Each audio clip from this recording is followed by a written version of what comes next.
Mwami Mana yacu waraturinze, uduhaye umugoroba mwiza tuzongera kubona kandi.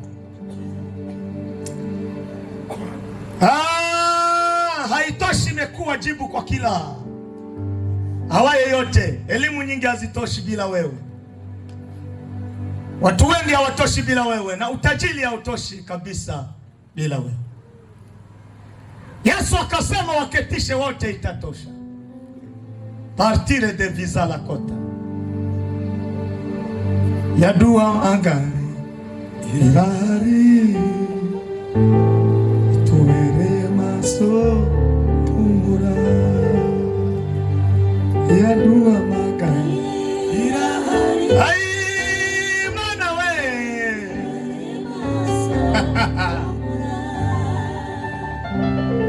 ya dua magani ilari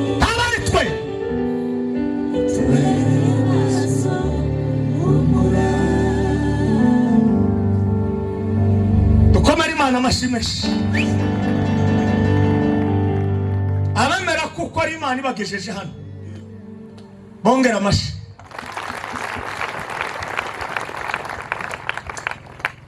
Matendo ya Mungu yapita fahamu, ni nani hayao,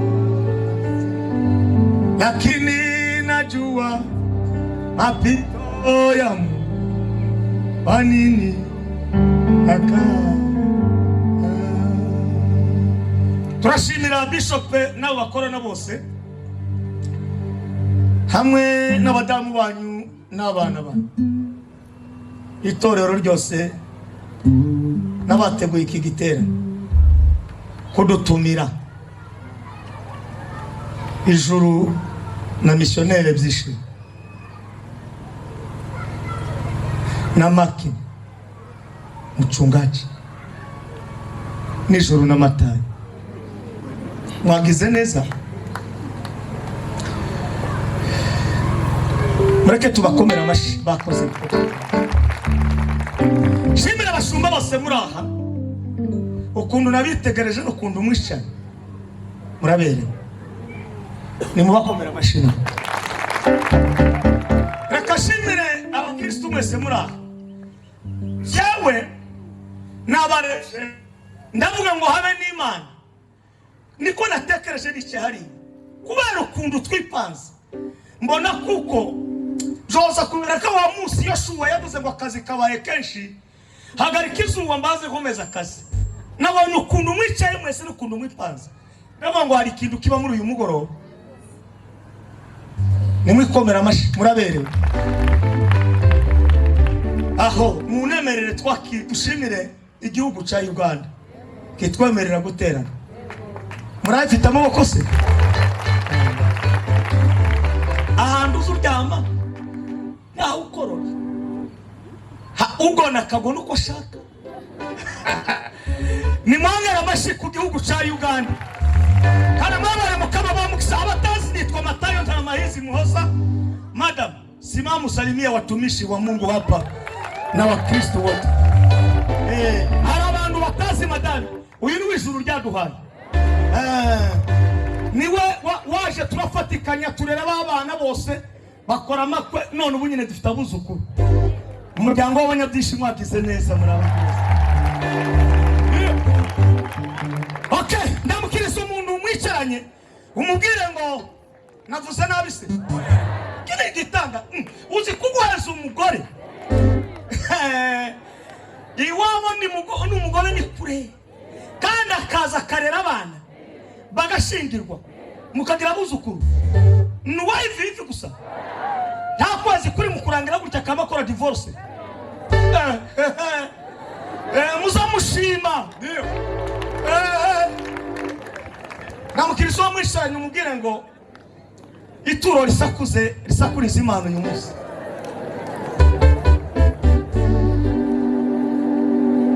Dusome ibitabo bibiri. Itangiriro ibice 8:21.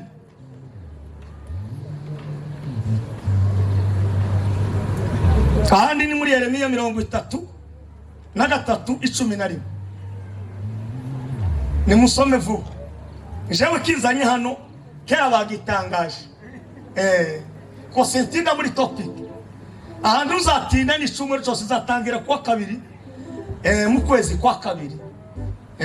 Niho nzatinda muri Nairobi. Ariko hano sintinda. Itangiriro igice cya 8. Ibice 8:21. Uwiteka ahumurirwa n'umubabwe. Uwiteka ahumurirwa n'umubabwe. Uwiteka aribwira ati aho sinzongera ukundi kuva mu butaka kubw'abantu. Sokumba.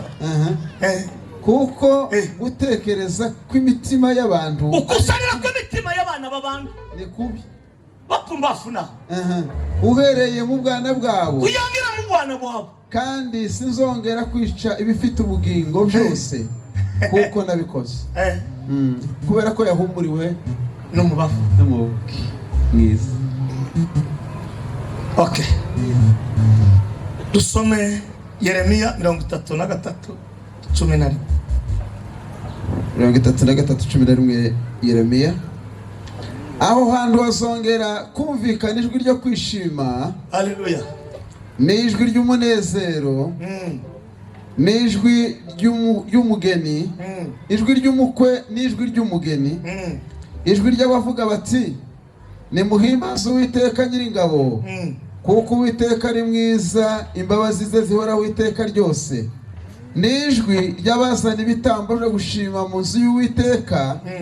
Kuko nzagarura abo mu gihugu bagiye ari imbohe bakaba nka mbere, niko Uwiteka avuga. Amen. Sijaiona nyingine siku achana imeweka na leo anazijua hitaji zote. Yeremiya avuga Anatoti yabaga ibintu bitanu bikomeye. Nimuzamure ibiganza. Nimuvuge ngo haleluya. Okay, ndamanutse gato. Nimongere muzamu. Kubita 7 sha. Dia duka magani. Nahari. Tuere maso kumura. Dia duka magani. Aba koma mashinzo meranesi. Tuere maso kumura. Dia duka magani.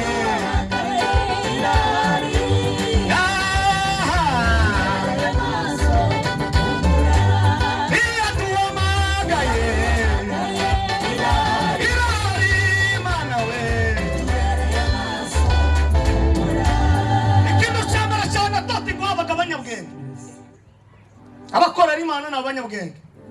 Abubaka ingo n'abanyabwenge. Nujana n'umunyabwenge uzakora iby'ubwenge. Nujana n'igipfu. Umwanditsi w'imigani yaravuze ngo igipfu nubwo bogihura mu isekuru kiza kivamo ari igipfu. Ngasenze uyu mugoroba wa none Imana iguhuze n'abanyabwenge. Iyaduka magaye irahari. Tuere maso kumura. Iyaduka magaye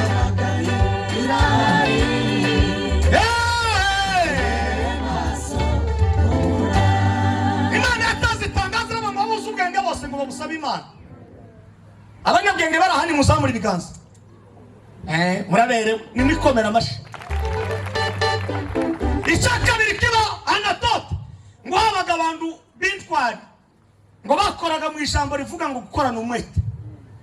Imana ntizigana n'abantu batari speed, izigana n'abantu bari speed. Nuhimba indirimbo uzayihimbe numara uziture. Ikizakubwira ko yagize speed nuko abantu bazandika commentaire. Namukiriza umuntu mwicaranye umubwira ngo tutunga ubwenge gusa, vumbura n'ibindi kandi ubikore speed.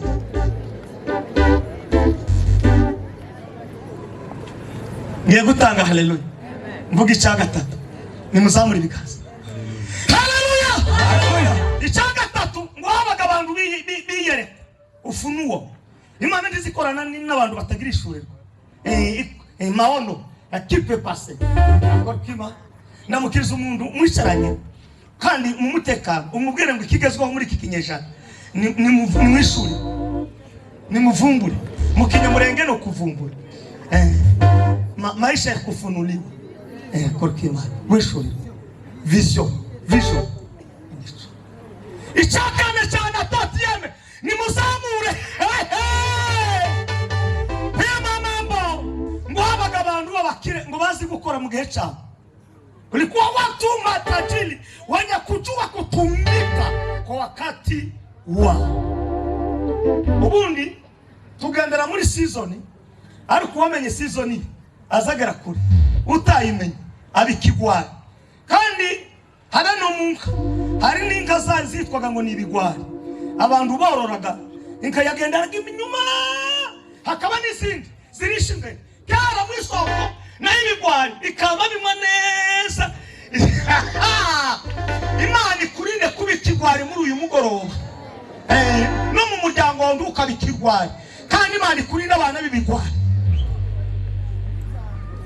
Imana ikurinde n'abantu wahura nabo Imana uturinde ibigwari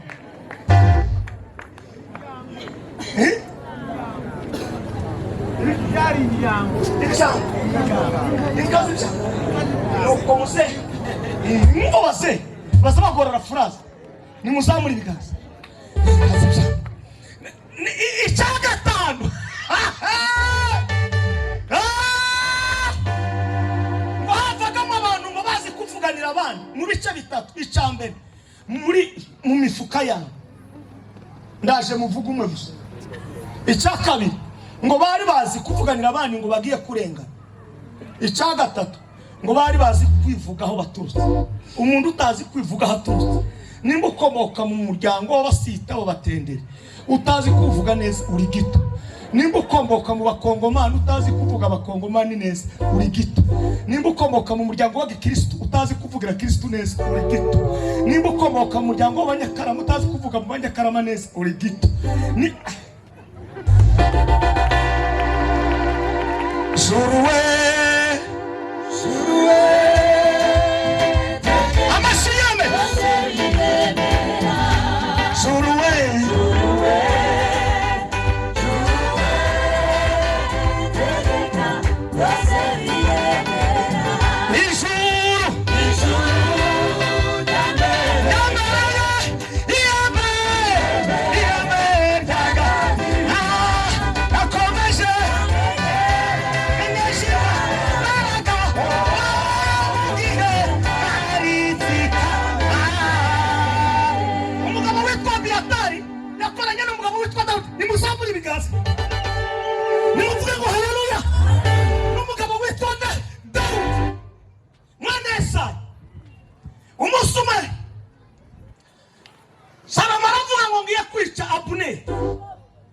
ndicana amahi bose mbahoto ngo akubite muri biblioteke asanga umugabo witwa Abiyatari ngo yigeze kuvuganira Dawudi agiye kugirirwa neza ngo yatangaga n'umusanzu mu gisirikare she hindukirana mwene wanyu umubwire ngo uravuga ku rusaku cyangwa uravuga ku bwituro no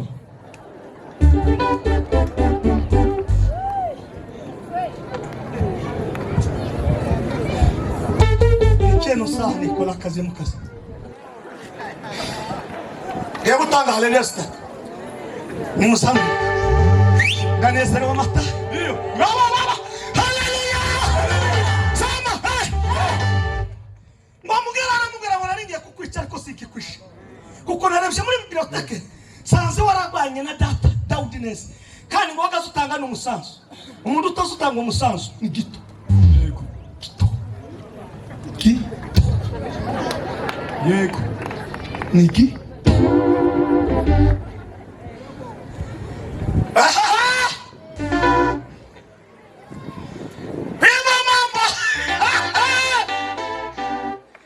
harabantu uzamusanga ku muryango wabo bagize ikiriyo haba imituku nk'18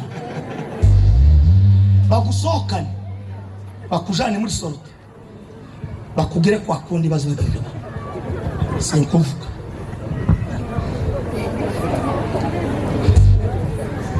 Salomon amubwira ngo sitakuwa ngo ariko basubira muri pase ngo asanga komoka Anatoti ayidatawe Anatoti yacu ni mu murimo w'Imana Anatoti yacu ni mu nzu y'Imana Anatoti yacu ni ugufasha abandi Anatoti yacu ni ukuzamura abandi Anatoti yacu ni ugushigikira abafite iyerekwa ni muzamura ibiganza ni muvuga ngo haleluya basomye amagambo y'Imana umugabo witwa Nowa ibintu bishiwa ni 18 mvuge bibiri icyambere ngo yamenye agaciro k'Imana yamuhaye agaciro nawe aravuga ngo ndakorera Imana surprise iyo umuntu agukore surprise zuburi cuvuga ariko Imana se yaburi civuga kiravuga ati Nowa mukindu wakoze ukazana ituro ry'ibyushi bidafite n'inenge subisha amaso muri pase sanze muri resource y'umwana w'umuntu umutima wiwe ni umunyamafuti gusa agana amafuti gutekereza amafuti gukora amafuti kubera icyo ukose numvise ikintu bintu ya system nimugera muti ndahano uyu munsi wa none ituru urekora uyu munsi Imana ihindure system y'ubuzima bwawe yakora ikose ko muje ituro riza rituma Imana ihindura system igihugu kigira system naje mu waje n'uyu waje dufite system amasaha abana bagomba gutahiraho utinze kumucisha ku ndara tukamubwira ngo peti kubera ko utinda hano si wawe hano ni kwa Matayo na Mariyamu nuji wawe uzabone gutaha saa 7 umve system iri hano ni muzamuri bigaza system iri hano itorero niyerekwa ryagize iyerekwa riravuga ngo nta yindi system bahamagara abanyabugenge bakomeye n'abahanga n'abakire kugira ngo muze kubashigikira ni mwebwe bahiramo ni mwebwe bagabo bakomeye ni mwebwe ba Yeremiya ni mwebwe mugomba gukora ibikorwa arangije gukora icyo gikorwa cyo kubaka igicaniro igisori cyo kizakwa ngo akajenga mazabao akaweka sadaka na baada ya kuweka sadaka Mungu akasikia harufu kumbe Mungu anagweta mazulu go kuyuvua ya mzee wani Mungu anagweta mazulu go kuyuvua ibintu bimu muri harufu nye mama we umve msototanga none musahe umuri gwani ariko ndiyo reka go umuri ukuntu tuberewe Eba ngure bahirya no hino reba kundu tubere ko turaberewe ndakurahira Imana ndiyo reka kunezera hari abandi hano hirya baba kubitana amacupa n'irisho bareba kubitana ariko twebwe twavuye mu gacu turi hano ndakurahiriye aho dushiga hituriho iravutuka ndabarahiriye ariko natali ngendi system kuva munsi wana ni muzamuri bikaza sama haleluya kuva munsi wana sizongera kurimbura kandi umuntu n'amazi bindi ya system ituro rya n'uruzituro rirahumura nirangiza guhumura hariho system ndababwira imwe gusa Matayo nta mahisi umuhoza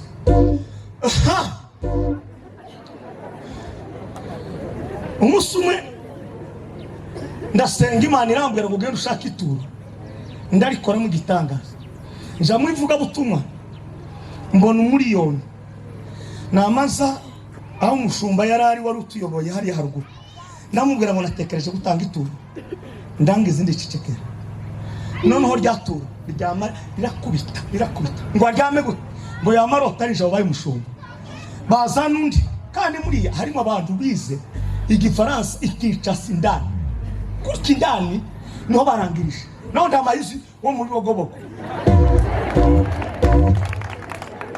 ituro izane gusingiriza iriduko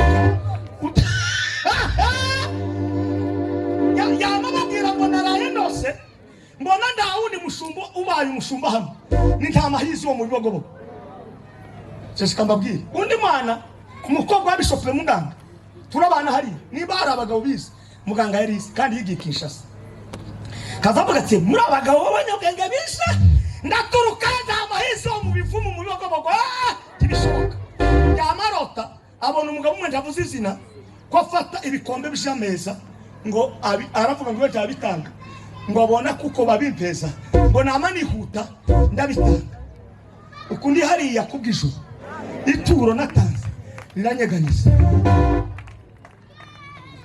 kandi ituro ntiriba rito niryo tanganye n'umutima wawe. Pawulo yandikiye abiroma aravuga ngo mubanze mutange imibiri yanyu ibi bitambo bizima bishimwa na Kristo niko kwikorera kwanyu gukwiriye. Ngiye kurangiriza muri iri jambo gira dutange ifaranga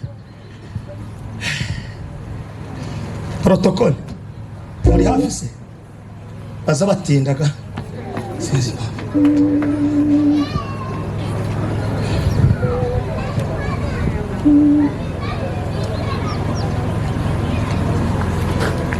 Nangirije muri iri jambo nasonye amagambo y'Imana nimuzamura ibiganza ubuhamya gadaburangije kuranga ndabusubiramo oye nasonye ijambo ry'Imana mwitangirira 18 no kwicomera karindwi. Iyo umuntu yatanze ituro Imana izimubwira amabanga mtu akitoa sadaka Mungu anamwambia siri. Ibrahimu akora ibintu bibiri. Icambere ngo yakira abagabo batatu baba malaika ariko mu isazo ryake wa gatatu iyo bavuga ngo ni malaika wa Bwana yabaga ari Yesu wenyine ngo akibakira ngo arabaherekeza ngo bari mu rugendo ngo bakora igikorwa cyiza cyanejeje ngo baramubwira ngo hatuwezi kumuficha mtu wa Mungu kazi tunaenda kuifanya umva igikorwa cyakurikiye baravuga ngo Abraham titwoguhisha ijambo nari iyo twakoreye Imana tugatanga amaturo Imana ya Ibrahim tiziduhisha amabanga. Ijambo rya gatatu hari induru ko zirashaka ko kuvuga nabi ariko nyangoresha Kiswahili kelele ya Kiswahili ya Kiswahili yavuze ngo kuna kelele za shukurani na kelele za shangwe muri Yeremia na kelele za bwana harusi na kelele za bibi harusi na kelele za wanaoleta sadaka za shukrani.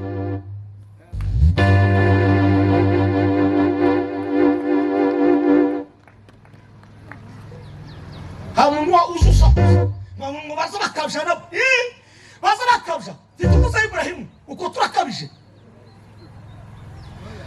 muko baza bakabja ejo nababwiye umudamu sinamusobanuye umudamu wafashe denario zibi ngo arangize ngo aziguramo amavuta ngo yamena kuri Yesu ngo byanganaga na denario zibiri ngo abantu barasakuza iyo umuntu yatanze ituro anabatatanze baza basakuza wowe reka abantu basakuza ariko wowe utanga ituro isakuriza Imana.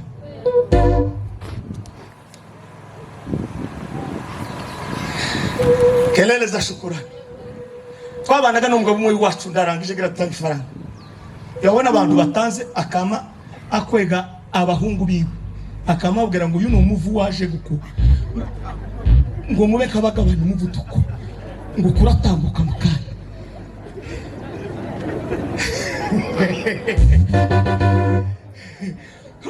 muri byo system akama tumumwana umwe uganubwira runaka ngo yitonde ngo uyu ni umuvu ngo kugiye gutambuka ngo bagabanye kitangaza ko muri vya dimension twabwe mu bantu batuye muri Kongo ibijumuka turabambere ibisha haleluya turabambere ibyo kwerekwa turabambere gusobanura amandiko turabambere kwambara ibirebire turabambere ibitambara turabambere ariko iyo batubwiye gukorera Imana uzamubona abantu bose batangiye ko kunama ntimunama